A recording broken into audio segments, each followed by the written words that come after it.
khusus tapi soal kasus-kasus tertentu gitu tentang topik yang akan kita bahas. Jadi kita kan ada 5 kelompok ya, ada 5 kelompok. Jadi nanti teman-teman mungkin materi secara umum dulu disampaikan, nanti setelah itu dari masing-masing kelompok bisa memberikan minimal satu pertanyaan ke pada kelompok yang presentasi ya. Seperti itu nanti di akhir mungkin ada penjelasan sedikit dari saya gitu untuk topik hari ini. Ya, kita mulai dari topik pertama itu soal soal ini ya. Kelompoknya siapa nih yang pertama? Soal dalam resiko dalam perkembangan teknologi. Kelompoknya siapa yang pertama? Kelompoknya Mas Saya, Pak. Fajar dan Mas Alwan. Dan Pak Oke, Ayat. boleh silakan, Mas. Mungkin presentasinya bisa 15 sampai 20 menit ya. Eh, Setelah itu kita akan banyak diskusi. Ya kan? Ya, Pak. izin saya split, Pak. 2 orang ya? Ya, Iya, Pak, Pak. betul, Pak. Ya, silakan. Baik, Assalamualaikum warahmatullahi wabarakatuh. Selamat malam yang sama kita hormati Pak Ayat selaku dosen pengampu, serta rekan-rekan sekalian yang hadir di kuliah Zoom meeting kali ini. Perkenalkan kami dari kelompok satu akan membawakan sebuah materi terkait apa yang disampaikan Pak Ayat, yaitu dasar-dasar dari eh, mata kuliah kita pada malam ini, yaitu risiko dalam perkembangan teknologi. Saya Fajar Wahyudi dan ada Alwan Haris Alfarizi. Next slide.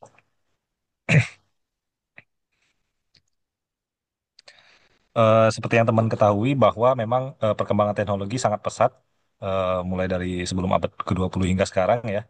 Dan bisa dilihat di sebelah kiri bahwa salah di dalam dunia bisnis ya, peran teknologi itu sebagai booster pertumbuhan, baik itu dari sisi efisiensi kerja dan dari sisi ketahanan.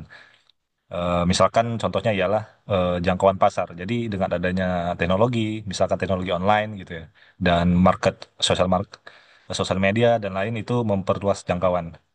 Lalu eh, peran teknologi juga berdampak pada pertumbuhan ekonomi. Dari data World Bank di tahun 2023, teknologi digital itu berdampak pada pertumbuhan ekonomi, serta juga mempengaruhi atau berdampak terhadap lapangan pekerjaan, serta service publik gitu.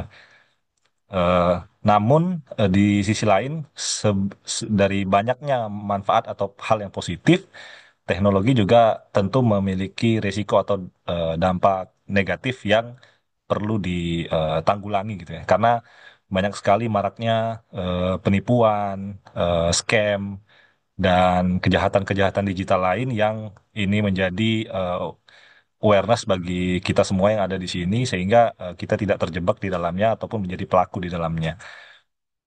Nah, em, seperti yang saya sampaikan, yaitu contohnya ialah kejahatan digital yang semakin waktu itu semakin tinggi. Nah, inilah dua sisi peran teknologi terkait dengan di dunia bisnis. Data yang kami dapat yaitu sekitar 68% populasi dunia atau sekitar 5,5 miliar orang itu sudah terhubung ke dunia online atau menggunakan internet. Menurut data dari International Telecommunication Union di tahun 2024, ini merupakan eh, bigger picture yang sangat besar gitu ya. Artinya semua orang sudah awareness terhadap teknologi. Apalagi Gen Z sekarang ataupun Gen Alpha sudah melek teknologi dari umur udah masih usia dini pun sudah bisa menggunakan handphone gitu, apalagi nanti gedenya gimana kan gitu. Nah, jadi itu merupakan tantangan dan peluang sebenarnya. Dan dalam sisi dunia bisnis, e-commerce juga meningkat 60%. Dari data UN Ticket di 2024 itu sekitar 27 triliun US dollar pertumbuhannya dari penjualan yang melalui digital. Jadi di collect data berapa sih data yang terkait dunia yang penjualan melalui online atau e-commerce itu ternyata dari tahun ke tahun itu sampai dengan tahun 2022 itu 60%. Dan ini juga menimbulkan atau meningkatkan produktivitas ternyata. Jadi teknologi yang dulu mungkin masih banyak manual, masih masih pakai mesin tik gitu ya, ataupun masih tulis tangan. Nah, dengan adanya sekarang, apalagi dengan ditambah dengan artificial intelligence dari data Oxford Academic di tahun 2025, itu output yang dihasilkan dari produktivitas itu mencapai 14% dari beberapa sektor. Inilah yang menjadi dampak yang positif dari peran teknologi itu. Dan betapa pentingnya kita, apalagi misalkan ada teman-teman yang berprofesi sebagai auditor, itu eh, akan mempengaruhi cara kerja, baik itu dari sisi eh, proses hingga nanti eh, cara memeriksa seperti apa. Dan masih banyak lagi. Lalu dari terakhir di tahun 2024 itu meningkat gross merchandise volume ya, atau total total total nilai bruto dari semua pesanan barang dan jasa yang terjadi lewat sebuah platform digital itu hingga di tahun 2024 mencapai 90 million US dollar. Ini yang angka yang sangat besar sehingga eh, ya nggak usah jauh-jauh, kita kadang kalau mau males makan gitu kan, tinggal pesan GoFood. Itu pun itu sudah memberikan kontribusi terhadap gross merchandise volume ini yang melalui market e-commerce gitu ya. Next. Jadi itulah di dalam bigger picture di dunia peran teknologi ini. Nah, seperti yang saya sampaikan, ada dua sisi sebenarnya yang kita lihat. Yang pertama peluang, yang satu lagi adalah risiko. Nah, dari ISO 31.000 ini kami sampaikan dulu apa itu risiko. Sebenarnya risiko itu secara sederhana diartikan sebagai efek dari ketidakpastian pada sasaran. Jadi risiko itu akan selalu ada ketika suatu entitas ataupun sebuah organisasi mempunyai sasaran. Nah, efek dari ketidakpastian tersebut itu ialah risiko. Jadi di mana ada sasaran, di situ pasti ada risiko. Nah, ya, dan efeknya yang maksud yang di sini ialah penyimpangan dari yang diharapkan. Ya, misalkan kita mau berangkat kerja, tujuannya ke kantor, ya risikonya macet, jalannya macet atau rusak, berlubang dan lain-lain, atau kecelakaan itu merupakan risiko-risiko ketika sasarannya sudah jelas ke kantor seperti itu. Apalagi di dunia bisnis. Nah, yang kedua khususnya eh, kita akan banyak belajar yaitu terkait nanti yaitu risiko IT atau risiko teknologi informasi. Kami kutip dari COVID 5 ya.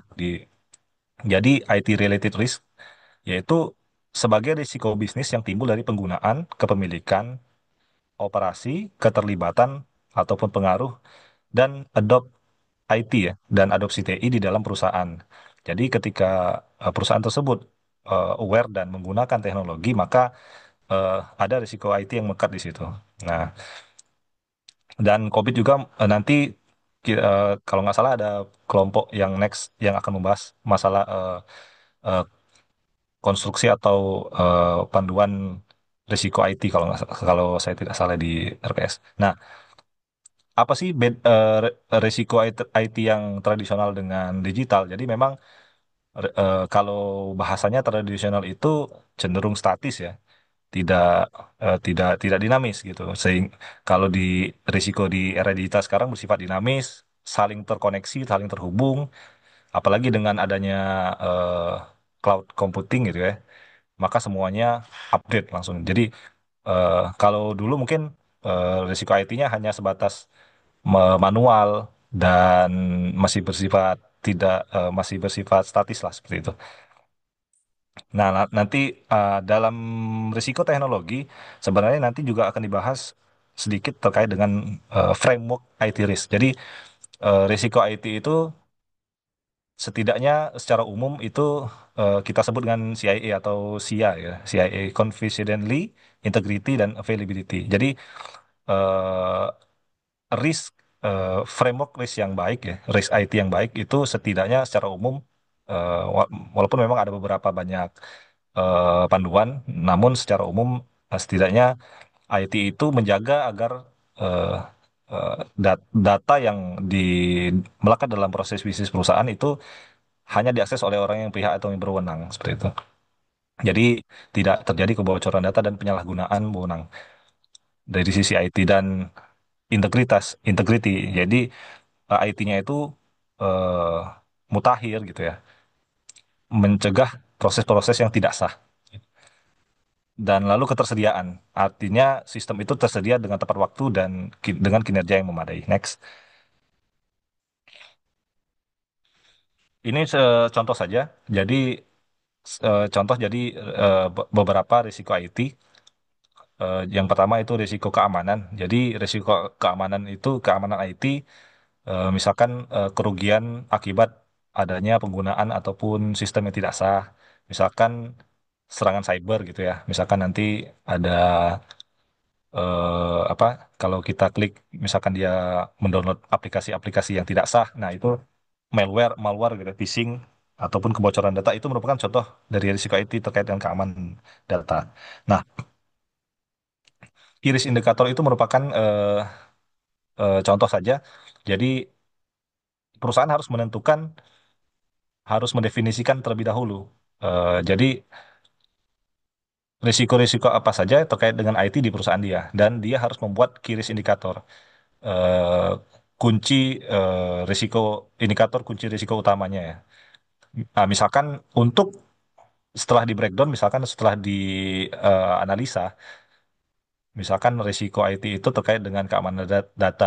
Nah, bagaimana cara perusahaan itu untuk menentukan level berapa ia terima risiko tersebut dan patokan atau indikator ukurannya apa, berhasil atau tidaknya risiko itu dimitigasi. Nah, salah satu tools ataupun salah satu cara yaitu banyak. Jadi contohnya aja nih ya.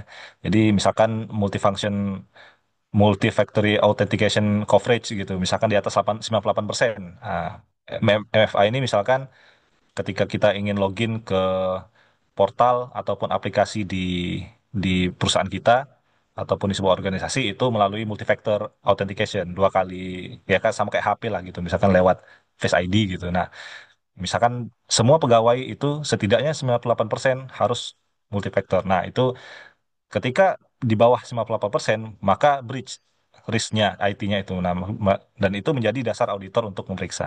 Berarti dari risiko ini terjadi masalah, dan itu nanti kedepannya akan eh, penanganannya akan lebih lanjut lagi. Atau misalkan jumlah insiden atau kebocoran data, misalkan zero tolerance misalkan.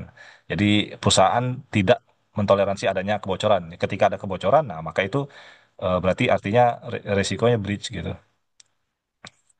Nah, key controlnya itu ialah cara untuk apa ya, kunci untuk mengontrol risiko itu agar bisa diterima ataupun dimitigasi. Misalkan contohnya di sini adalah adanya kebijakan IT gitu, atau misalkan adanya review akses akses user secara berkala, ataupun misalkan endpoint protection, ataupun misalnya menggunakan antivirus seperti itu. Ada lagi misalkan risiko IT operasional. Jadi ini biasanya terkait dengan operasional perusahaan. Jadi misalkan adanya kegagalan proses, kejadian baik dari internal maupun eksternal. Misalkan down sistemnya down gitu. Nah, misalkan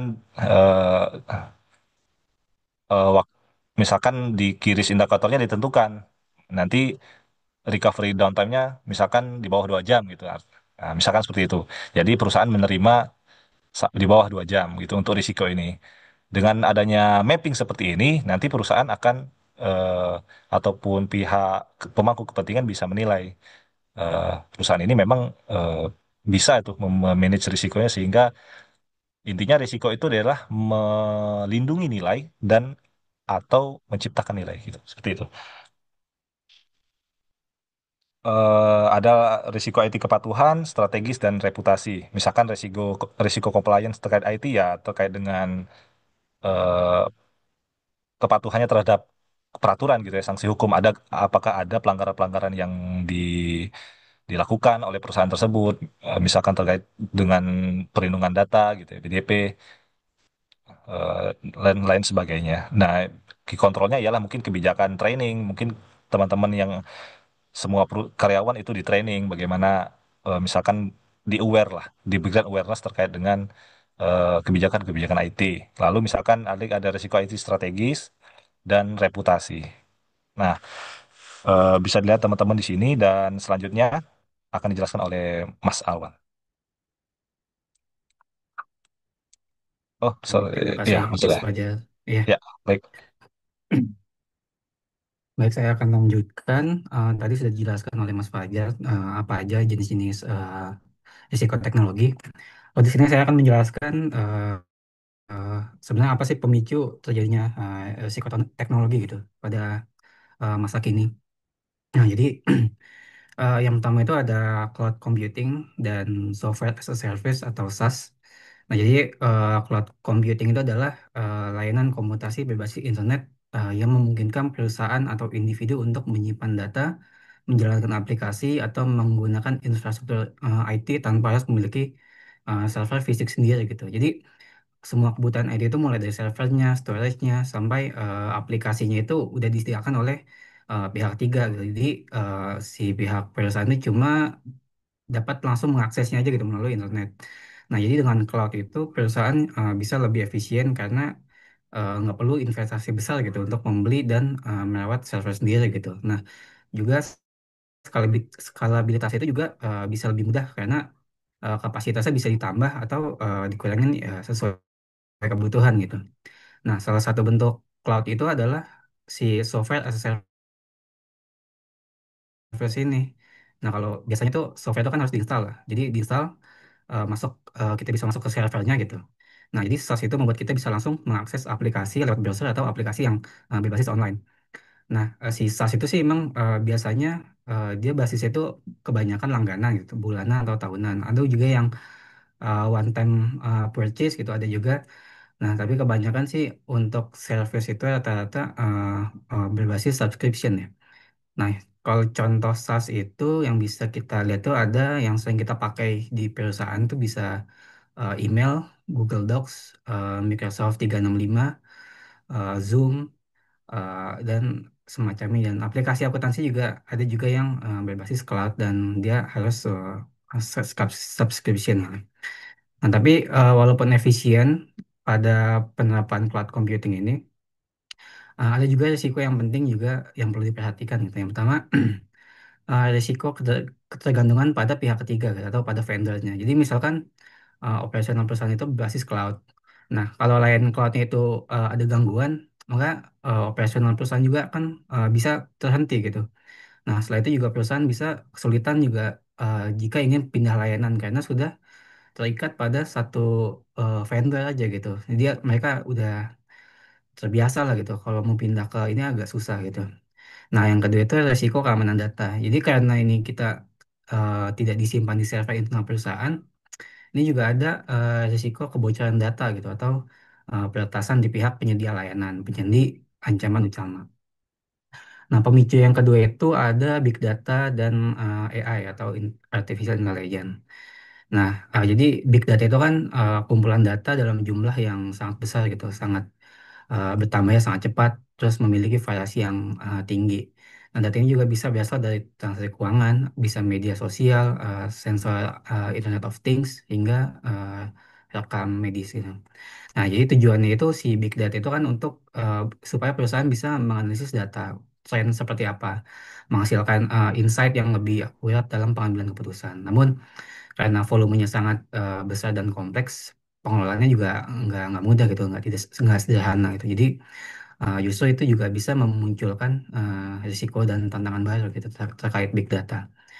Nah, big data kan juga biasanya berjalan eh, bersamaan dengan penggunaan AI gitu. Sedangkan AI itu kan teknologi yang dirancang untuk meniru kemampuan manusia dalam berpikir gitu. Dia punya kecerdasan. Nah, jadi AI itu dimanfaatkan untuk algoritma dan machine learning untuk menemukan pola dalam data yang besar gitu, sehingga bisa membuat prediksi atau rekomendasi secara otomatis. Nah, tapi penggunaan AI ini dan big data itu juga ada resikonya. Eh, Misalnya kalau yang kita lihat belakang ini penggunaan AI itu bisa dipakai buat hoax gitu. Ini banyak konten-konten yang palsu gitu yang kita pikir ini video asli nggak taunya buatan AI gitu. Itu kan jadi risiko juga bisa jadi hoax yang bisa menurunkan nilai perusahaan gitu. Selain itu juga ada penggunaan penyalahgunaan data pribadi. Nah, data yang dikumpulkan dalam jumlah besar itu juga kadang menyangkut privasi para end user-nya gitu. Jadi kalau nggak dikelola dengan baik, data ini bisa bocor dan bisa disalahgunakan. Lalu pemicu yang ketiga itu ada mobile dan remote working. Nah ini tuh baru eh, lumayan agak eh, banyak digunakan terus pasca pandemi COVID. Nah ini sebenarnya semua udah pada tahu lah. Ini adalah pola kerja di mana karyawan bisa bekerja dari mana saja dengan menggunakan perangkat mobile seperti laptop pribadi, tablet, atau smartphone yang terhubung dengan jaringan internet. Nah, jadi eh, pada penggunaan mobile atau remote working ini juga punya risiko keamanan gitu. Yang pertama, nggak semuanya perusahaan itu memberikan perangkat untuk kerja. Masih banyak yang menggunakan perangkat pribadi. Jadi masalahnya perangkat ini juga nggak punya sistem keamanan yang memadai gitu. Misalnya nggak ada antivirus, tidak ada enkripsi, dan softwarenya juga outdated gitu, udah nggak pernah diperbarui lagi. Lalu yang kedua itu biasanya eh, pada remote working itu kan menggunakan koneksi publik, pakai wifi gratis yang ada di kafe gitu. Nah itu kan juga bisa wifi publik itu kan juga bisa dimanfaatkan tuh, eh, karena tidak ada keamanannya bisa dimanfaatkan oleh hacker gitu untuk mencuri data, login, email dan dokumen penting lainnya gitu. Dia mengakses laptop kita melalui jaringan wifi publik gitu. Lalu yang ketiga itu eh, risikonya ada akses data sensitif dari luar kantor. Jadi ketika data sensitif perusahaan diakses dari luar jaringan, risikonya itu meningkat gitu. Jadi nggak ada sistem VPN gitu atau kontrol akses yang ketat, data itu bisa bocor ke pihak yang tidak berwenang. Lalu risiko selanjutnya itu bisa juga phishing. Jadi phishing itu misal kita juga salah ngeklik link, nggak taunya kita masuk ada malware yang tanpa sepengetahuan kita dia masuk ke laptop kita dan bisa mengakses data dari laptop kita gitu. Lalu pemicu berikutnya itu ada Internet of Things. Nah, Internet of Things itu kan konsep di mana semua perangkat fisik itu terhubung secara ada secara internet gitu. Jadi dia terhubung dalam satu aplikasi atau satu device gitu. Bisa kita akses dalam satu device. Nah, kalau misalkan contohnya itu misalkan kayak Samsung gitu. Samsung itu kan udah punya ekosistem sendiri terkait Internet of Things. Ada dia punya HP, tablet, TV, kulkas, AC, mesin cuci, dia bisa diakses dalam satu genggaman. Nah, tapi eh, semua yang eh, terhubung ke internet itu pasti ada risikonya gitu. Yang pertama itu eh, semakin banyak perangkat yang terkoneksi itu semakin banyak jadi titik vital yang bisa dimanfaatkan oleh hacker gitu. Jadi cukup satu perangkat di atas maka itu bisa jadi pintu masuk ke jaringan yang lainnya yang bisa hacker bisa gunakan sebagai media di retasnya gitu. Jadi satu kena bisa semuanya bisa kena langsung. Lalu pemicu yang terakhir itu ada blockchain dan digital asset. Nah, blockchain itu kan teknologi yang lagi agak lumayan baru juga ya dia. Jadi dia tuh teknologi berbasis distributed ledger atau buku besar terdistribusi. Jadi di mana datanya itu dia dalam bentuk blok yang saling terhubung dan diamankan dengan kriptografi. Sifatnya transparan tidak bisa diubah. Jadi dia datanya itu tidak tersentralisasi. Jadi dia datanya terhubung dan saling memblocking dari server-server gitu. Nah, sedangkan eh, digital asset itu yang dimaksud itu segala bentuk aset yang dibuat atau diperdagangkan atau disimpan secara digital dengan memanfaatkan teknologi blockchain. Nah, contohnya itu kan yang sekarang ini kan ada cryptocurrency seperti Bitcoin atau Ethereum, token digital, hingga NFT atau non-fungible token. Nah, dalam blockchain ini juga masih terdapat risikonya gitu. Yang pertama itu ketidakjelasan regulasi. Nah, sampai saat ini kan juga kita tahu regulasi blockchain dan cryptocurrency kan masih belum jelas ya, tentang aset digital gitu, masih belum stabil. Nah, ini membuat perusahaan atau individu eh, rentan menghadapi risiko hukum ketika bertransaksi itu karena ininya belum jelas. Lalu yang kedua itu ada volatilitas nilai. Jadi harga aset digital itu masih sangat fluktuatif. Nilai Bitcoin misalnya bisa naik tajam dalam waktu yang singkat itu. Hal ini bisa menimbulkan risiko keuangan bagi investor maupun perusahaan yang menerimanya sebagai payment gitu. Lalu risiko berikutnya itu pada blockchain itu risiko pencucian uang dan kejahatan cyber. Karena sifatnya blockchain ini masih bisa kita gunakan sebagai anonim, maka aset digital itu sering digunakan untuk transaksi ilegal atau pencucian uang gitu. Lalu di sini kita mengambil studi kasus risiko teknologi yang ini kasus internasional yang terjadi 2017 ini serangan ransomware WannaCry.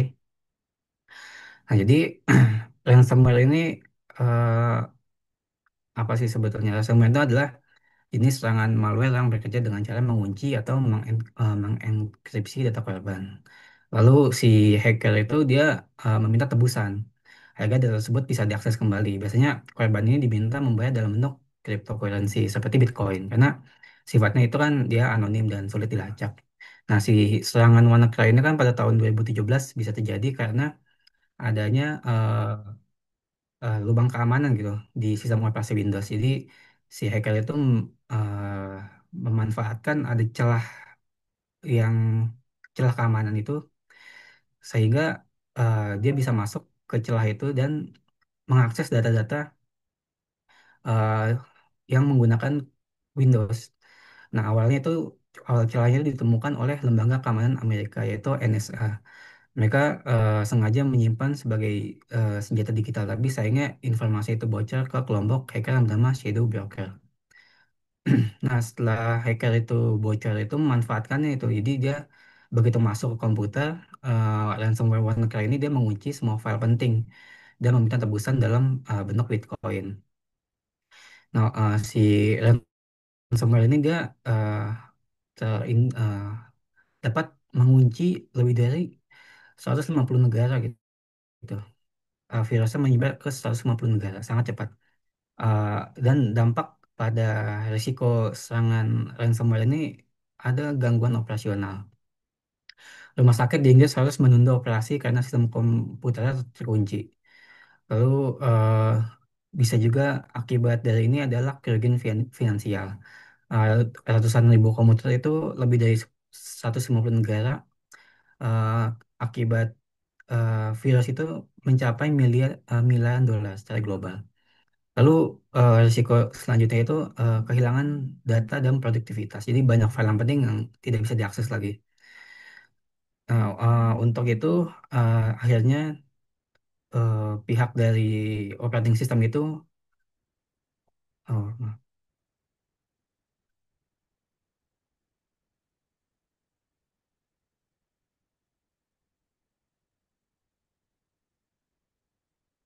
bentar.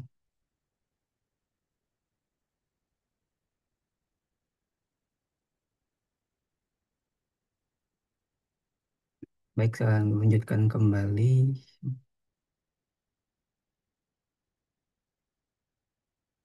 Nah, akhirnya dari pihak operating system dia melakukan update eh, agar celahnya itu ditutup kembali agar hacker tidak bisa melakukan melakukan akses kepada perangkat komputer yang menggunakan sistem Windows gitu. Dan akhirnya secara rutin pihak dari Windows itu memberikan patch management update sistem secara rutin mengenai malware itu. Lalu status studi kasus selanjutnya kita mengambil eh, kasus yang ada di Indonesia ini yang ada BPJS dan Tokopedia. Tokopedia itu ada kebocoran data pada tahun 2020, sedangkan BPJS ada kebocoran data pada tahun 2021. Nah, kalau pada kasus Tokopedia ini, eh, eh, hacker itu berhasil masuk mengambil data sekitar 90 juta akun pengguna data. Nah, yang diambil itu username, email, password yang para end user itu gunakan. Sedangkan pada kasus BPJS itu eh, data yang diambil itu malah lebih sensitif. Dia mengambil data pribadi kita berupa NIK, alamat, tanggal lahir, nomor telepon hingga data kesehatan. Sekitar 290 juta data data sensitif itu yang akhirnya dapat disalahgunakan oleh penipu dan bisa dilakukan scamming pada data yang bocor tersebut. Nah, dari kasus itu, Tokopedia yang saya dapatkan, dia melakukan responnya itu. Dia memperkuat enkripsi password data pengguna, sehingga walaupun data dicuri, isinya tetap sulit dibuka. Lalu dia menerapkan verifikasi ganda atau multi-factor authentication agar akun tersebut tetap aman. Lalu pada BPJS, mereka menerapkan respon yang pertama itu menerapkan enkripsi end-to-end pada seluruh database kependudukan dan kesehatan. Lalu mereka membatasi akses data hanya pada petugas tertentu yang bisa melakukan otorisasi yang jelas menggunakan sistem role-based access. Lalu BPJS juga memasang sistem deteksi dan pencegahan intrusi IDS atau IPS agar serangan bisa dihentikan sebelum meluas. Lalu slide selanjutnya, jadi apa implikasi risiko terhadap pengendalian dan audit ini? Jadi yang pertama itu setiap risiko itu eh, setiap risiko yang muncul itu kan dari perkembangan teknologi itu tidak boleh eh, hanya kita catat gitu, tapi harus juga benar-benar kita bangun kontrol yang seperti apa gitu. Contoh gampangnya itu kalau ada risiko kebocoran data, maka perusahaan kan harus pasang enkripsi, batasi akses hanya untuk orang tertentu aja gitu dan aktif memantau aktivitas pengguna. Lalu implikasi risiko yang kedua itu eh, menuntut kita untuk menggunakan standar audit yang tepat gitu. Auditor tidak bisa hanya mengandalkan intuisi. Jadi kita perlu membuat mengambil rujukan seperti COVID 2019, ISO 27001 atau ISA-CA untuk memastikan kontrol yang dibuat itu sesuai standar internasional gitu dan agar lebih konsisten dan lebih bisa dipertanggungjawabkan. Nah, yang ketiga itu juga resiko mempengaruhi prosedur audit. Audit ini selalu diawali kan dengan risk assessment ya, dan di situ kita tahu area mana aja yang paling rawan kena hacking gitu. Nah, semakin tinggi resikonya, semakin banyak prosedur yang harus dilakukan. Misalnya uji kontrol lebih detail atau memperluas lingkup audit. Nah, lalu yang terakhir itu risiko juga memperkuat perlunya nota kelola IT. Jadi semakin besar risikonya, semakin perlu perusahaan punya struktur governance atau pengelolaan yang lebih jelas gitu. Contohnya ada komite IT di level manajemen atau tim khusus yang fokusnya itu menangani risiko teknologi. Jadi dengan governance yang kuat, maka risikonya bisa dikelola dengan uh, sejalan dengan strategi bisnis gitu, bukan hanya di level teknis. Lalu bisa kita simpulkan gitu bahwa risiko teknologi adalah fondasi penting dalam audit sistem informasi gitu. Jadi kalau kita tidak paham risikonya, maka perusahaan akan sulit membuat pengendalian efektif, memilih standar audit yang tepat, menjalankan prosedur audit yang sesuai, atau bahkan membangun tata kelola IT yang kuat beberapa poin yang perlu digarisbawahi. Nah, yang pertama itu yang perlu digarisbawahi, perkembangan teknologi memang banyak manfaatnya gitu, tapi di sisi lain juga eh, menghadirkan banyak tantangan dan risiko baru yang semakin kompleks. Mulai dari cloud computing, big data, AI, mobile working, semuanya itu kan punya celah yang bisa dimanfaatkan gitu, jika tidak dikelola dengan baik. Lalu yang kedua itu risiko itu bukan sesuatu yang bisa kita hindari gitu. Justru sebaliknya risiko itu harus kita kenali, kita nilai, lalu kita kelola. Jadi karena dari pemahaman risiko inilah kita bisa membangun pengendalian internal yang tepat gitu. Lalu menyusun standar audit yang lebih jelas atau menanjang prosedur audit yang efektif. Nah, yang terakhir itu sebagai calon auditor sistem informasi, peran kita sangat strategis. Kita bukan hanya memeriksa, tapi kita juga perlu memberikan rekomendasi agar teknologi yang dipakai itu bisa aman, efektif, dan mendukung tujuan bisnis jangka panjang.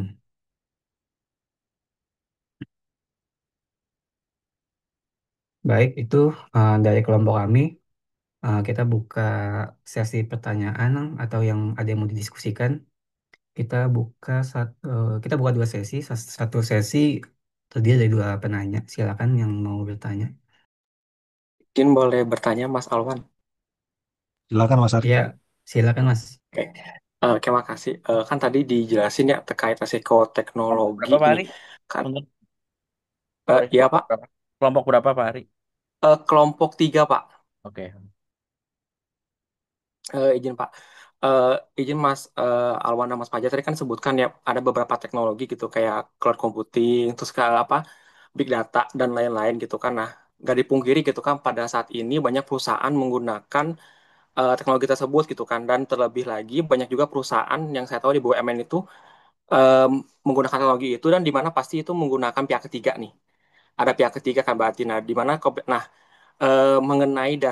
mengenai sharing data ini nih yang di apa yang pekerjaannya dilakukan oleh vendor itu bagaimana sih cara memitigasinya terkait resiko kebocoran data. Nah, lalu tadi kan disebutkan kesimpulan bahwa auditor harus memberikan rekomendasi nih. Nah, maksudnya rekomendasi apa sih yang harus diberikan kepada IT misalkan ketika dia menjadi objek audit mengenai apa namanya tuh adanya kerjasama terkait dengan vendor tersebut gitu kan karena ini kan meskipun ada SL mungkin ada SLA-nya ataupun kebijakannya tapi kan nggak dipungkiri tadi juga tetap ada kebocoran data gitu seperti itu sih mungkin itu aja sih jadi dari sisi perusahaan dan di sisi auditornya bagaimana sih mengenai uh, resiko kebocoran tersebut itu terima kasih.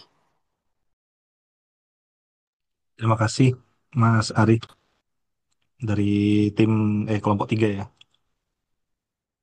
Baik, ada lagi Silakan yang ingin bertanya? bagi teman-teman yang mau bertanya ataupun berdiskusi ataupun menjawab pertanyaan Mas Ari. Izin bertanya dong, Mas. Silakan Mas Billy. Saya Billy dari kelompok 2. Oke. Mau nanya dong. Tadi kan di awal dijelaskan tuh mengenai melonjaknya GMV e-commerce Indonesia. Mau nanya, itu bagaimana cara auditor memastikan kepatuhan sistem informasi terhadap regulasi pajak, pelaporan keuangan, serta perlindungan konsumen digitalnya? Itu aja, Mas. Makasih.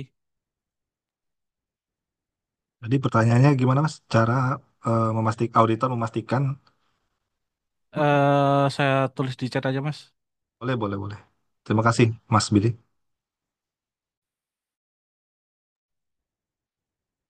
Jadi seperti yang diucapkan Pak Ayat tadi, eh, teman-teman juga boleh ya. eh, kita sifatnya diskusi. Jadi siapapun yang mau bertanya ataupun menjawab, kita kita buka sesi diskusi. Ya harapannya sih akan lebih baik jika dari dua arah, tiga arah, empat arah. Silakan.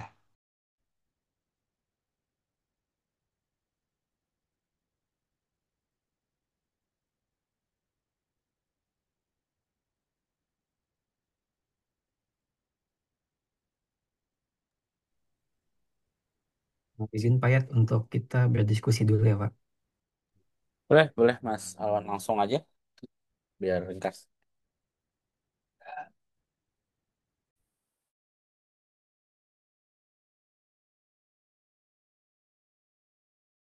Terkait pertanyaan yang dari Mas Ari ya tadi terkait dengan kebocoran data. Kebocoran data ya. Memang ini menjadi apa ya tantangan yang serius bagi perusahaan karena memang banyak memang sebenarnya faktor kebocoran data ya. Eh, wal, Baik dari sisi internal, baik itu karyawannya sendiri yang membocorkan ataupun menjual gitu, ataupun dari pihak eksternal. Pihak eksternal seperti yang disampaikan oleh Mas Alwan tadi bisa jadi dari proses hacking ataupun malware dan lain-lain. Nah, ada juga dari sisi kebocoran data dari pihak eksternal yang kita bekerja sama dengannya. Misalkan kita membuat sebuah proyek gitu ya dengan pihak ketiga ataupun vendor eh, dan vendor dan dengan kita bekerja sama itu kita mengidentifikasi bahwa ada risiko kebocoran data melalui pihak ketiga tersebut. Nah, memang salah satu pengalaman mungkin teman-teman juga pernah ya ataupun punya pengalaman di pekerjaannya ya. Jadi memang waktu itu pengalaman saya terkait dengan ini ya ada salah satu vendor yang mengerjakan proyek IT ya gitu ya. Nah, di perusahaan itu memang lebih baik ketika disusun sebuah kebijakan atau framework ataupun kebijakan manajemen IT gitu ya.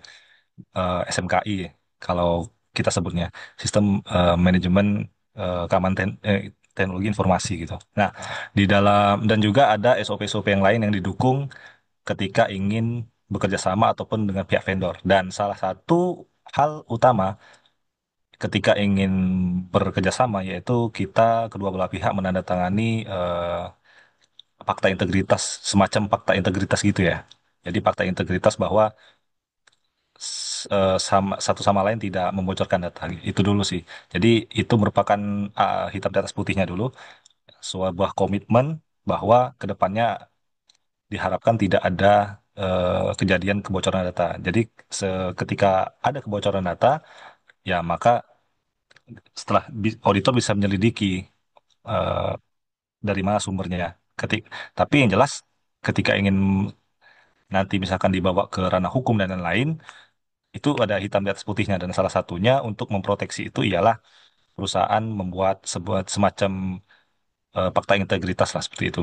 Dan juga biasanya di dalam sebuah perjanjian kerjasama itu biasanya disebutkan pasalnya gitu kan. Pasal bahwa memang kedua belah pihak tidak menggunakan data yang terkait ataupun hal-hal yang sensitif itu harus di bawah atau sesuai dengan kewenangannya dan tidak boleh ada kebocoran data di situ ya intinya seperti itu.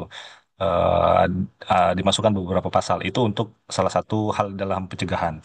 Nah, di sisi lain, eh, ketika perusahaan ingin membentuk sebuah proyek yang bekerja sama dengan vendor, nah maka tim internal ataupun tim imbangan lah, tim counterpart ataupun tim internal lah ya dari perusahaan itu ya sebaiknya ia melakukan monitoring dan review ataupun pada saat UAT gitu ya, user acceptance test, sejauh mana akses yang dan juga satu lagi yang perlu yang kita evaluasi waktu itu ialah sejauh mana akses dan ketergantungan internal terhadap eksternal. Jadi jangan sampai ketika setelah UAT aplikasinya jadi diserahkan kepada perusahaan, nah perusahaan tidak terlalu mengetahui apa isinya. Nah itu yang cukup yang cukup bahaya gitu ya ketika itu terjadi. Jangan sampai kita sangat bergantung kepada pihak vendor itu terkait misalkan pengerjaan IT tersebut. Nah itu mungkin uh, dan dasar itulah auditor akan melihat.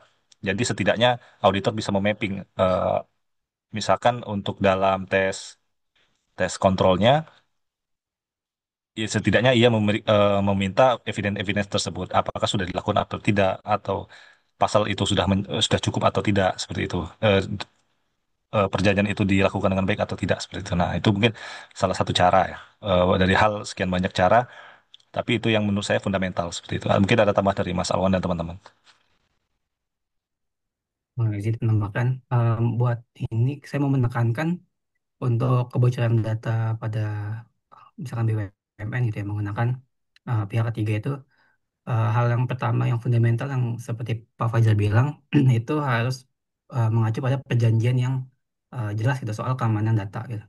Jadi seenggaknya pada perjanjian itu wajib disiapkan klausal gitu seperti ada data protection agreement gitu. Jadi dia mengatur bagaimana data pengguna dilindungi gitu termasuk di enkripsi. Jadi dengan si DPA itu tanggung jawab keamanan tidak bisa saling lempar antara vendor dan perusahaan gitu. Jadi mereka harus saling bekerja sama gitu mengatasi kebocoran data. Lalu dalam klausal juga bisa harus ada service level agreement. Jadi ini berisi standar layanan termasuk respon insiden, waktu pemulihan. Jadi supaya kalau ada kebocoran data, jadi vendor wajib cepat tanggap sesuai komitmen gitu. Nah, lalu pada perjanjian juga harus ada NDA atau non-disclosure agreement. Jadi menjamin pihak ketiga tidak menyalahgunakan atau memunculkan data yang mereka akses gitu. Jadi NDA itu melindungi kerahasiaan data perusahaan gitu. Lalu pada perjanjian juga bisa ada incident response agreement. Jadi mengatur langkah apa yang dilakukan jika emang eh, si insiden kebocoran data itu terjadi gitu. Jadi siapa yang harus memberi notifikasi, siapa juga yang tanggung biaya dan bagaimana koordinasinya. Nah, jadi auditor itu bisa memberikan saran gitu ya, terkait perjanjian ini. Jadi auditor memastikan semua perjanjian ini ada dan benar-benar dijalankan gitu. Jadi bukan hanya formalitas. Jadi lalu juga auditor juga bisa merekomendasikan klausul tambahan gitu. Misalkan kewajiban vendor melakukan audit keamanan eksternal gitu secara berkala gitu. Itu sih Mas dari saya tambahannya.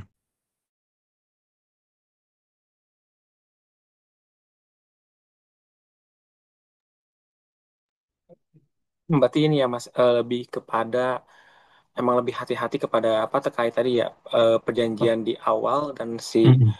mungkin lebih ketat lagi ya terhadap apa saja nanti yang akan kemungkinan akan timbul nanti di kemudian hari ya mungkin itu ya untuk lebih Betul. diketatkan di Mm. situ ya berarti. Iya betul Mas.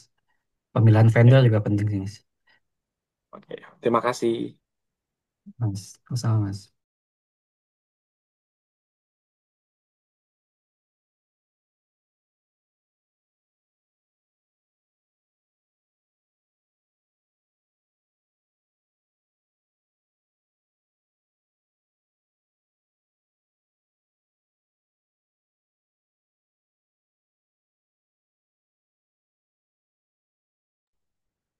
Kelompok selanjutnya, atau mungkin sebelum masuk ke kelompok selanjutnya, saya mau membuka diskusi baru nih, Pak Alwan dan Pak siapa tadi? Pak Billy ya? Bukan ya? Pak Fajar ya? Iya, Pak. Ya, jadi kalau kita tahu kan memang dalam proses audit sistem informasi nih Pak. Ini saya sedikit masuk ke audit sistem informasi ya. Eh, karena tadi kita lihat ada banyak kasus kebocoran data gitu yang berdampak pada ujungnya adalah akan merugikan dari sisi bisnis juga gitu ya. Jadi contohnya tadi kita bisa lihat ada Tokopedia gitu ya. Nah, bayangkan ketika Tokopedia misalnya terjadi kebocoran data. Ya, artinya semua yang pihak yang tidak berkepentingan ini bisa mengakses data-data kita gitu ya, mulai dari misalkan username dan passwordnya, dan itu akan memungkinkan terjadinya data transaksi atau proses proses transaksi yang mungkin tidak disadari oleh konsumennya. Misalkan kita tiba-tiba misalkan membeli smartphone gitu ya, padahal kita tidak merasa membeli smartphone. Nah, saya sedikit mungkin membuka gambaran ya. Kira-kira kalau teman-teman kan profesinya sebagai seorang auditornya, itu kira-kira bagaimana sih cara menguji validitas data transaksi yang front end gitu ya ke back endnya gitu ya. Artinya kalau front end kan kalau kita lihat dari sisi aplikasinya ya. Sementara ketika di back endnya ya ada proses dari sistem akuntansinya secara terkomputerisasi gitu. Karena kan kalau kita lihat eh, kita profesi sebagai auditor itu kan jarang sekali ya kita mempelajari coding gitu kan. Yang kita pelajari kan sistem informasinya gitu. Nah, menurut teman-teman gimana tanggapannya? Kira-kira bagaimana cara menguji kita proses data validasi transaksi tersebut?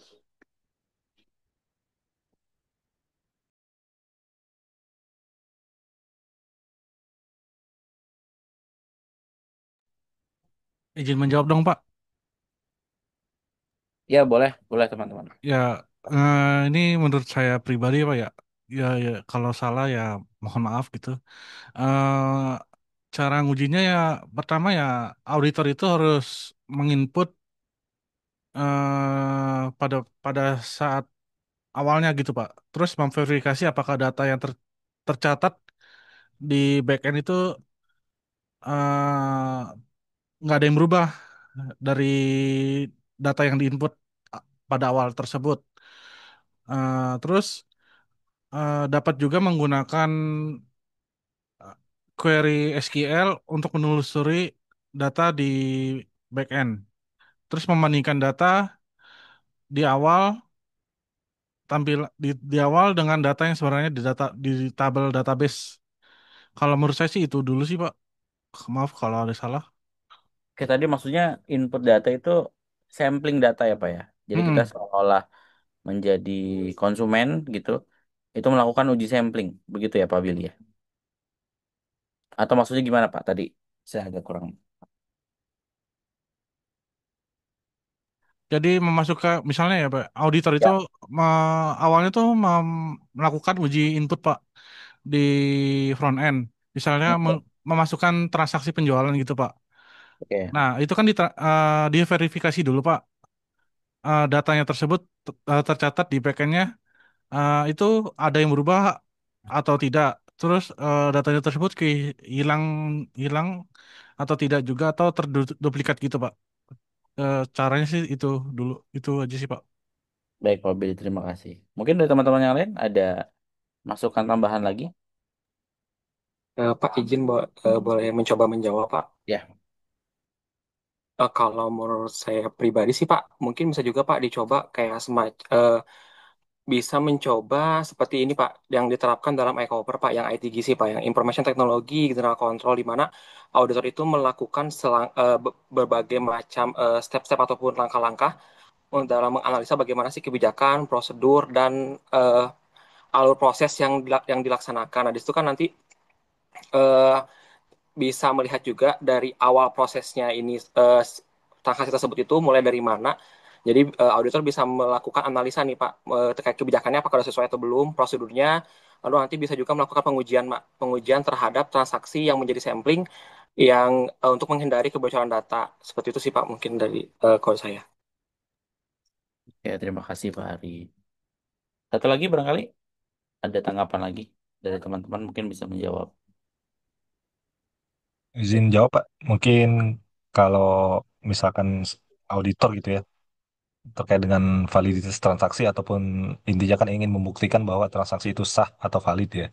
Jadi mungkin salah satu cara yang dilakukan auditor biasanya kan prosedur analitis ya Pak. Yang misalkan transaksinya itu dari front end-nya bersifat kredit atau tunai gitu. Ketika itu tunai mungkin bisa dibandingkan dengan data di RC Bank gitu misalkan. Nah, dicocokkan apakah angkanya memang sesuai atau tidak, ataupun misalkan penjualan melakukan kredit ataupun skema seperti apa, nanti kan kelihatan di account receivable-nya seperti itu, dan ataupun nanti dicocokkan dengan tanggal transaksi dan apakah memang transaksi itu valid ada atau enggak gitu kan.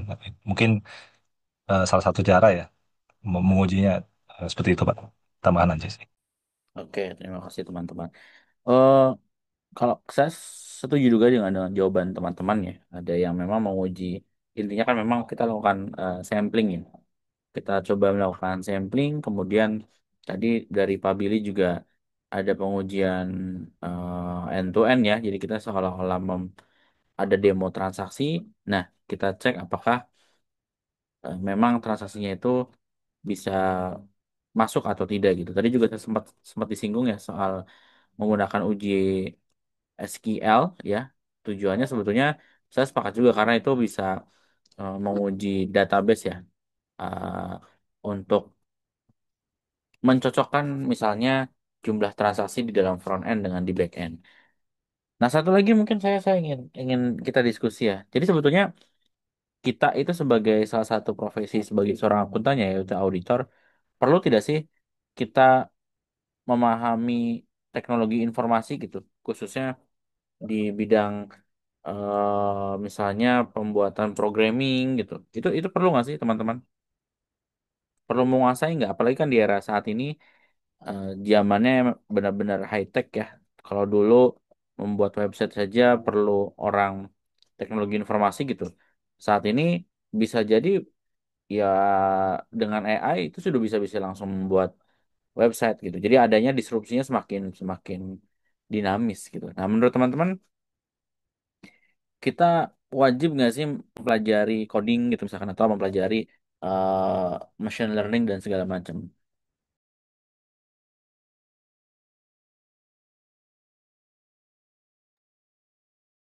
Ibu-ibu nih, ibu-ibu boleh bersuara.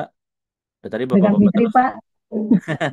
Boleh Bu Fitri, silakan. Ada ibu Pak, saya nyaut makanya. Oke.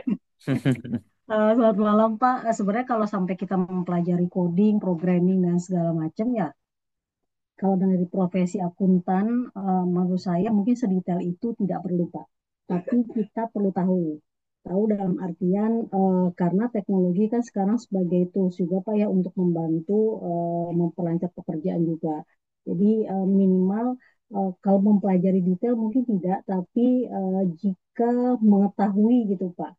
Karena tools itu nanti juga pada akhirnya juga akan menjadi alat juga, misalkan kita sebagai auditor melakukan pengetesan tadi, seperti pengetesan untuk, saya sepakat juga sama statementnya yang sebelumnya bahwa ada pengetesan terkait internal control juga dari sistem dan segala macam.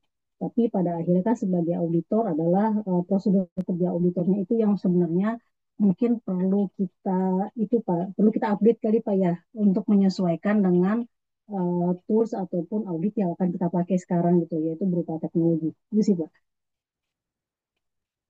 Oke, ya. Jadi ya kalau sejujurnya kalau dibilang butuh ya semua ilmu butuh ya, tapi kan kita sadar diri ya bahwa ilmu itu memang sangat banyak sekali ya kalau kita satu persatu mempelajarinya mungkin tidak akan selesai gitu Bapak Ibu. Jadi yang kita bisa pelajari mungkin seperti pecahannya tadi yang seperti Bu Fitri bilang esensialnya gitu. Jadi dari dulu memang kenapa ada mata kuliah, ada sistem informasi manajemen, sistem informasi akuntansi gitu, atau ada audit sistem informasi. Sebetulnya dari katanya saja sudah kelihatan ya Bapak Ibu ya, sistem informasi gitu. Jadi memang tidak wajib ya bahasa tidak wajib. Tapi kalau teman-teman menguasai ya sangat sangat bagus sekali gitu. Tapi kan itu sebagai additional skill gitu. Tapi intinya adalah dalam teknologi kita wajib ya mengikuti teknologi karena memang kita sebagai profesi akuntan itu kan ya memang dekat dengan bisnis gitu. Nah, saat ini bisnisnya sudah erat dengan teknologi, tentunya kita juga harus paham bagaimana proses bisnisnya.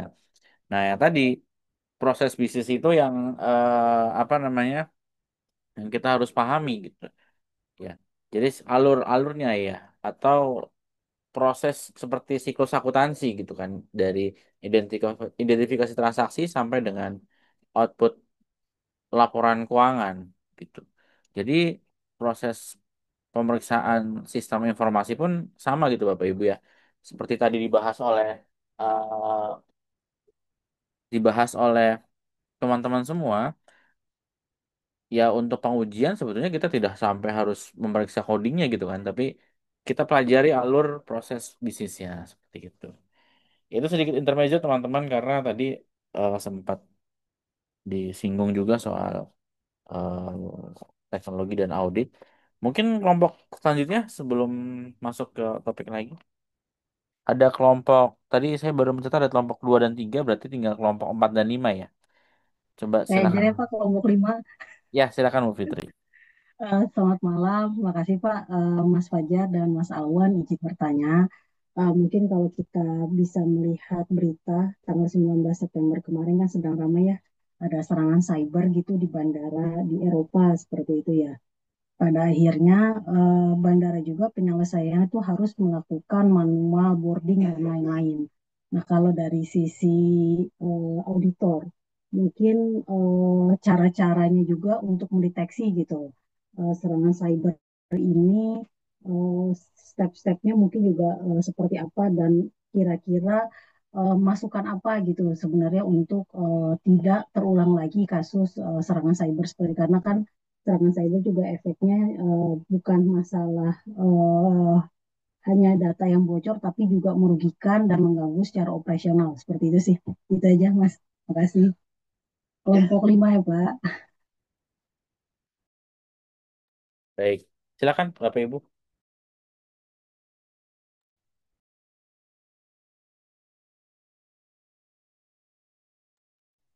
Ada kelompok lain yang mau ini mencoba menanggapi selagi kita ini.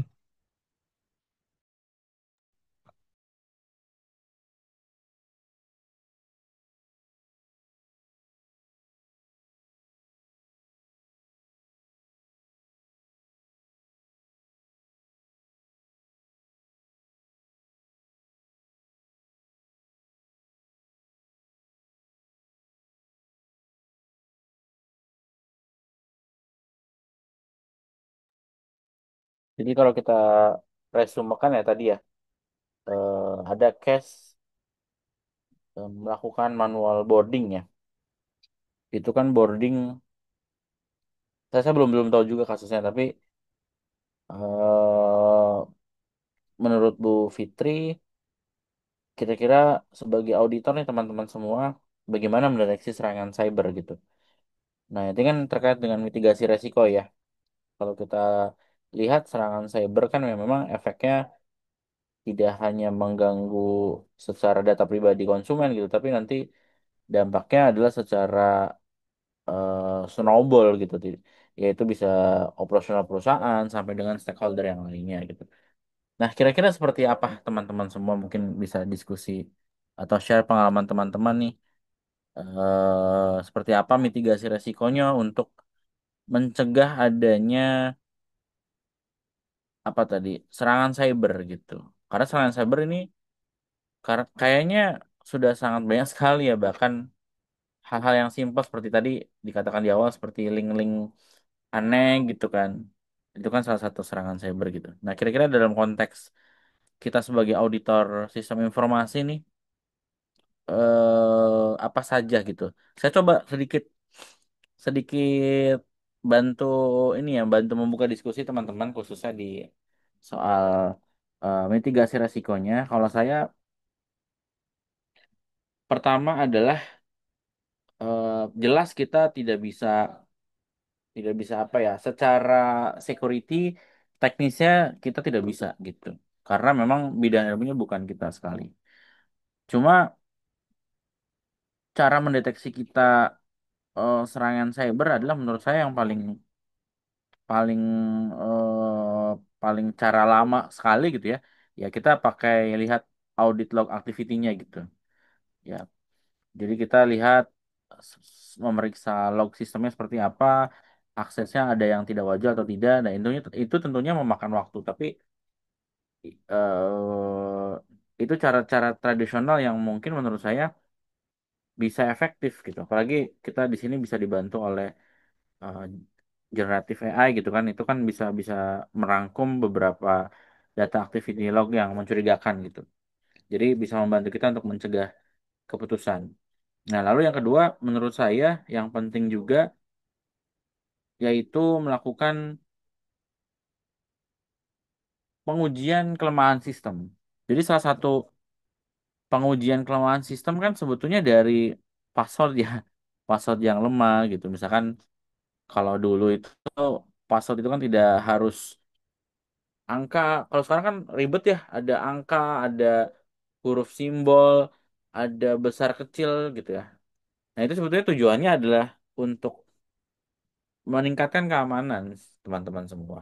Kalau kita lihat dulu itu kan passwordnya sangat gampang sekali ya. Dulu itu yang paling kalau kita lihat di Google gitu kan, password-password yang familiar tuh yang pertama ada QWERTY gitu kan, itu hampir dipakai banyak orang gitu kan. Nah, itu salah satu dari kelemahan yang sederhana tapi itu bisa membuka akses ke data-data seperti itu gitu. Jadi menurut saya mungkin ada pengujian secara rutin, ada pengujian kelemahan sistemnya ya harus secara komprehensif gitu ya, seperti itu. Nah, kalau saya satu lagi supaya tidak terulang nih meeting ini kan sudah terjadi nih misalkan ya serangan cyber gitu ya. Nah, supaya tidak terjadi, kalau saya sih pribadi ada dua rekomendasi gitu kan. Pertama adalah ya kita dari sisi short termnya gitu kan. Ya mau tidak mau harus cek cek kembali eh, kalau tadi mengenai masalah boarding pass gitu kan. Ya berarti kita cek lagi kelemahan sistemnya seperti apa. Nah, untuk jangka panjangnya kalau saya karena ini jangka panjang itu kan ya menurut saya security itu sangat-sangat penting ya. Isu-isu isu-isu saat ini bahkan ya masih sama gitu. Kalau kita lihat hasil risetnya semua orang berdasarkan sisi riset, masalah paling besar ya ada di keamanan data gitu. Jadi mau tidak mau secara jangka panjang selain kita untuk internal perusahaan sendiri tentunya ada sebuah apa ya, sebuah pemahaman gitu ya. Misalkan tadi seperti di awal Pak Fajar ya atau Pak Alwan itu bilang ada multifaktor authentication atau enkripsi end to end gitu kan. Yang misalnya secara berkala ada input password lagi gitu. Tapi itu juga kita harus mempertimbangkan jangan sampai justru membuat stakeholder atau pengguna dari sistemnya itu tidak nyaman. Ya bayangkan misalkan setiap transaksi harus memasukkan two-step authentication gitu kan. Itu kan jadinya ribet ya gitu. Jadi kalau kita menggunakan WhatsApp nih itu kan ada juga tuh, tapi tidak sesering yang kita lihat gitu. Mungkin beberapa jaraknya ada beberapa gitu. Nah, itu salah satu yang membantu sebetulnya untuk menjaga keamanan data. Nah, dari saya sedikit-sedikit bahas itu ya teman-teman. Mungkin dari teman-teman yang lain bisa ada pandangan yang lain. Baik, ini Pak, saya menambahkan sedikit. Jadi memang terkait dengan serangan cyber yang seperti yang Mbak Fitri katakan tadi, memang semua individu ataupun semua entitas bisnis ya, itu tidak ada yang secara absolut bisa terhindar dari serangan cyber ya. Bahkan kalau mungkin pernah baca berita atau kasus gitu, Jeff Bezos itu yang punya Amazon kalau nggak salah. Itu pun dia pernah kena serangan hacking ya di seseorang CEO yang melek teknologi gitu ya. Kalau nggak salah dari hacker Pegasus itu kalau nggak salah. Itu pun dia kena gitu.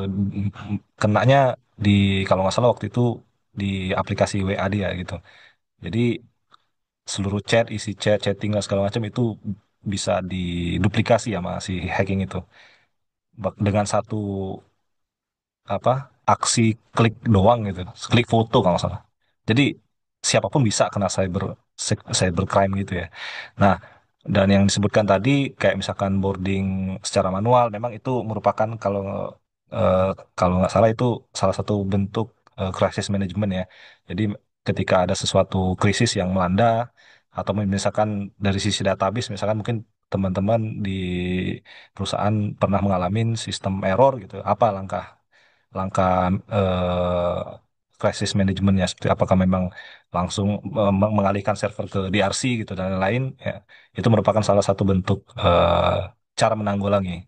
Nah, tapi untuk cara mencegah memang ada beberapa pengalaman yang pernah kami alami gitu ya. Salah satunya ialah dengan memonitoring log seperti yang Bapak ya tadi. Kita lakukan monitoring log terhadap akun-akun user karyawan itu setiap berkala lah, per bulan gitu ya, berkala. Artinya ketika ada aktivitas log user yang dirasa janggal, yang dirasa tidak wajar, misalkan dalam waktu jam 3 dini hari terdapat 10 akun yang akses bersamaan misalkan gitu.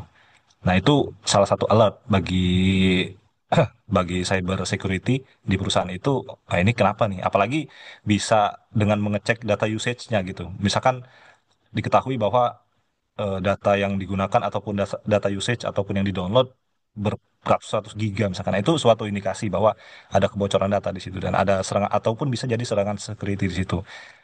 Yang kedua, biasanya perusahaan itu membuat dari divisi IT-nya itu membuat sebuah laporan ataupun monitoring terkait dengan apa ya serangan serangan ini ya. Jadi dia kan ada biasanya ada lognya itu biasanya misalkan ada dalam sebulan ini berapa kali sih misalkan website itu diserang untuk dicoba dihack gitu misalkan. Nah itu ada laporannya. Misalkan ada 10.000 kali dicoba gitu ataupun beberapa kali dan breach atau enggak gitu. Nah itu yang selalu ya salah satu mencegah lah ya. Selain menggunakan dengan VPN misalkan selain itu ya.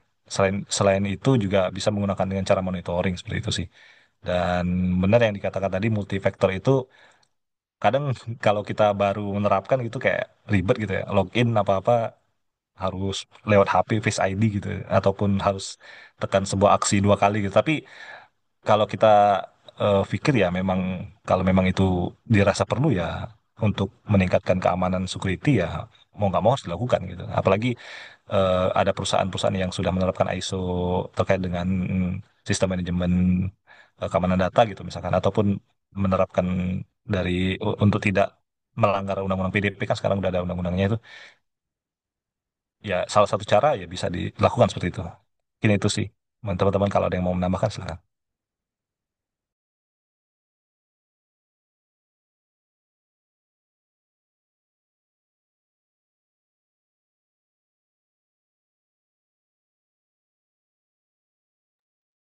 Terima kasih Mas untuk responnya. Jadi sebenarnya kesimpulannya memang siap apa perusahaan entitas ya paling nggak memiliki recovery plan gitu kali ya maksud tadi ya. Terus cuma sebenarnya Pak Awal izin mungkin saya jadi malah jadi ada pertanyaan lanjutan. Dari sisi auditor itu sebenarnya sejauh mana sih sebenarnya audit terhadap sistem ini istilahnya auditor memberikan rekomendasi gitu Pak. Karena kan sebenarnya kayak seperti serangan cyber ini kan sebenarnya kan resiko yang ternyata belum terpetakan gitu ya dari risk owner-nya. Nah, pada akhirnya mungkin menjadi temuan dan akhirnya terjadi kasus ataupun risiko tersebut.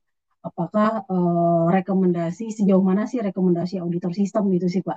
Apakah memang tadi seperti Mas Ari info hanya sejauh melakukan test of control ataupun test of design gitu terhadap sistem IT-nya atau memang sampai juga melakukan mengeluarkan rekomendasi bagaimana cara-cara gitu melakukan mitigasi risiko. Ini sih Pak jadinya Mas Fajar ataupun Mas Awan. Izin kita diskusi ya Mas, saya juga Ya, sebenarnya masih kurang ilmunya gini di audit sistem, makasih. biasanya sih lini ketiga memberikan rekomendasi ke lini kedua ya, Mbak. Misalkan harus apa gitu ya. Tapi ya teman-teman gimana kalau misalkan dari sisi praktisi yang lainnya?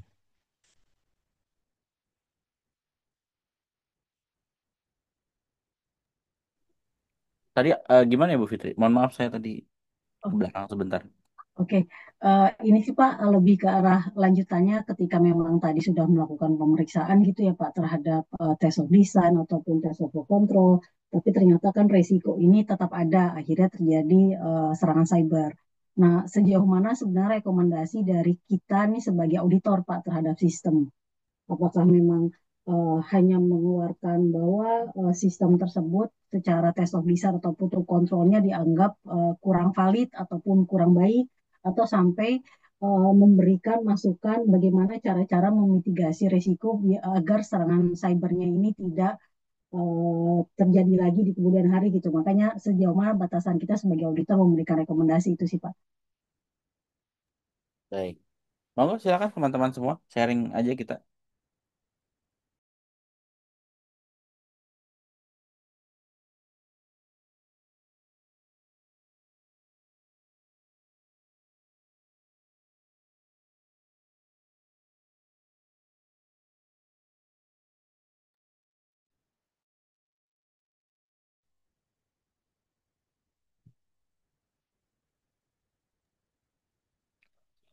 Pak Ya, jadi Awan dan Pak Fajar ya, barangkali. jadi memang sering terjadi ya, Mbak, bahwa ya kalau dari sisi auditor apalagi khususnya auditor internal gitu ya. Ya fungsi kita sebagai lini ketiga yaitu memberikan rekomendasi. Nah, tapi memang biasanya rekomendasi itu kalau saya tidak salah kan biasanya nggak tahu ya. Biasanya kan kita berdiskusi itu dengan auditi kita ya. Kira-kira solusinya apa ya? Karena kalau rasanya kalau auditor internal tidak tepat memberikan rekomendasi juga nanti susah untuk ditindaklanjuti kan gitu. Nah, memang perlu ada diskusi tuh. Biasanya eh, dan juga bagaimana cara menindaklanjuti dan bagaimana kerentan waktunya. Nah, itu biasanya didiskusikan terlebih dahulu sih harusnya ya.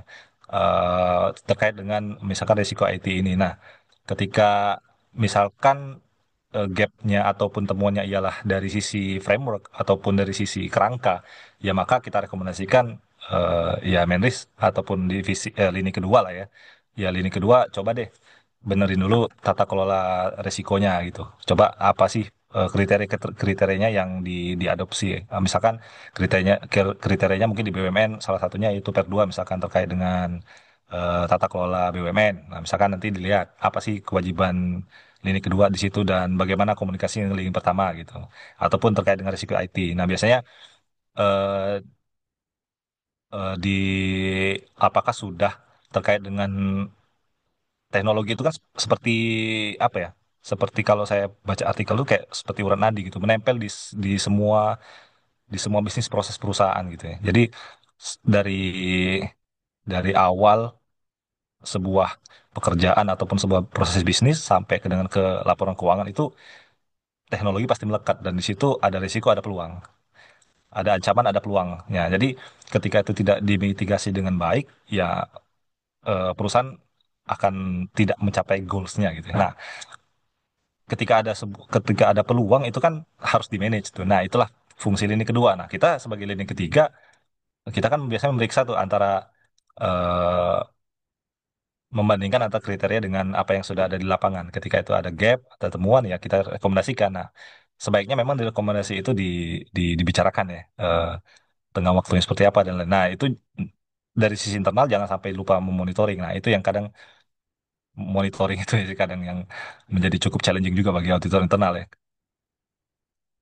Itu sih kalau pendapat saya. Kalau Mas Alwan dan lain.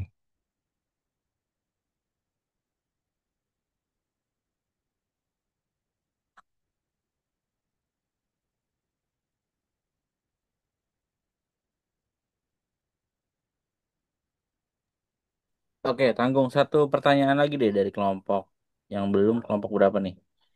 Kelompok 4, Bapak Ibu. Perwakilan kelompok 4 mungkin membuka sesi diskusi. Silakan Bapak Ibu kelompok 4. Pak, maaf, ini ada jawaban yang belum terjawab, Pak, dari Mas Billy, Oke. Pak. Oke, silakan.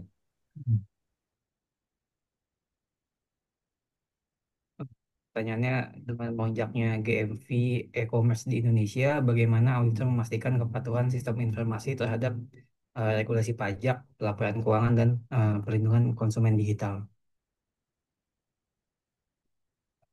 Izin menjawab, Pak. Mungkin ketika untuk pemeriksaan untuk kepatuhan pajak gitu ya, auditor lah ya, itu kan bisa memeriksa apakah sistem marketplace itu udah otomatis memungut PPN 11% itu untuk transaksi online yang sesuai aturan DJP gitu. Jadi misal kayak Tokopedia dan Shopee itu kan sebagai pemungut PPN gitu. Auditor memastikan fitur pemungutan PPN itu sudah berjalan gitu. Laporan transaksi otomatis langsung dikirim ke eh, DJP gitu. Nah, untuk pada pelaporan keuangan itu auditor kan bisa menguji sistem ERP atau aplikasi backend itu untuk memastikan si apa revenue recognition itu kan harus sesuai standar akuntansi gitu. Jadi misal auditor memverifikasi bahwa biaya layanan admin itu yang dipotong oleh marketplace dari setiap transaksi dicatat sebagai pendapatan perusahaan gitu, bukan sebagai penjualan bruto. Jadi misal jika si e-commerce itu mencatatkan diskon promosi, nah auditor itu bisa mengecek apakah diskon tersebut diperlakukan sebagai pengurangan pendapatan, bukan diakui sebagai biaya pemasaran ganda. Nah, untuk perlindungan konsumen digital, auditor bisa menguji keamanan data pribadi pengguna gitu. Misalkan memastikan password pelanggan tersimpan dalam bentuk terenkripsi gitu, bukan plain text aja gitu. Lalu juga auditor bisa menilai efektivitas sistem refund dan pengembalian barang. Gitu. Contoh, misal auditor melakukan uji coba transaksi gitu, fiktif test order gitu, untuk melihat apakah sistem benar-benar mengembalikan uang pelanggan sesuai SLA ketika barang gagal dikirim. Lalu juga bisa auditor menilai mekanisme deteksi akun palsu atau transaksi fiktif itu sebagai kasus fake order untuk menaikkan rating toko. Begitu sih Mas Billy dari saya. Atau Mas Fajar mau ada tambahan Mas, mengenai GMV ini?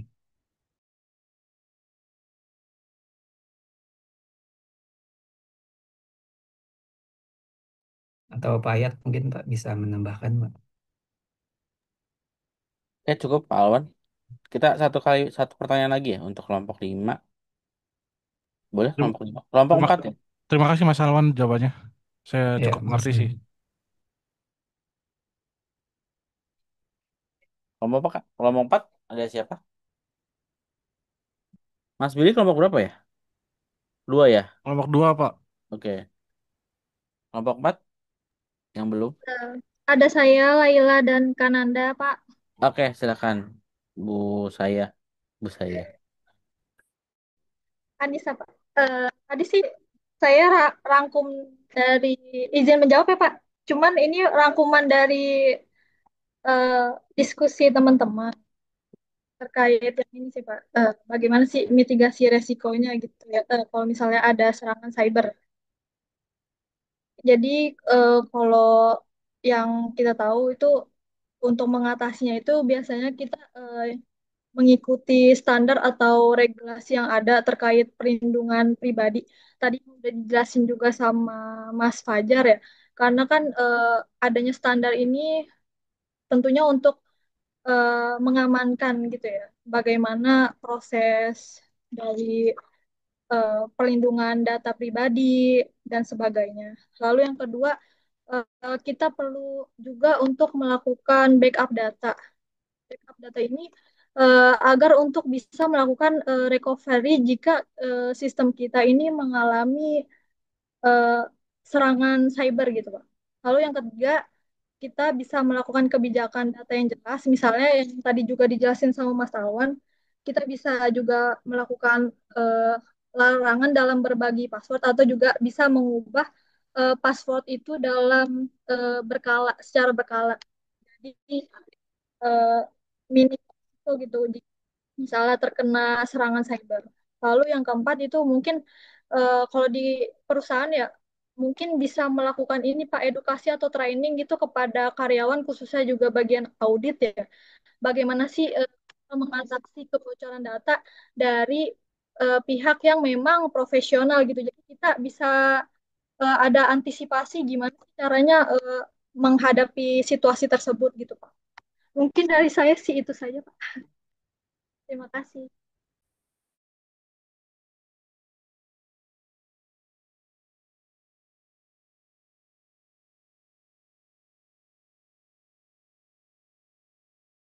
Terima kasih Mbak Anissa atas rangkuman. Baik. Dari kelompok berapa Mbak? Dari kelompok 4 Mas. Kelompok 4 ya. Oke, baik. Oh iya Mas, boleh nggak sih izin tanya? Tapi yang biasa, tadi kan aku nanya ya, bilang kalau misalnya ada pelatihan-pelatihan gitu, eh, kebetulan aku kan di bagian finance, bukan audit, jadi belum paham sih sebenarnya. Nah biasanya di bagian audit itu ada nggak sih kayak training untuk karyawan, khususnya staff-staff audit gitu, gimana caranya mengatasi hal-hal tersebut kayak gitu? Itu dong Mbak. Itu Ari itu udah sertifikasi ya. Oh iya, oh iya Mas Ari ya. Biasanya Mas Ari berarti membawakan ini ya, pelatihan-pelatihan gitu Mas.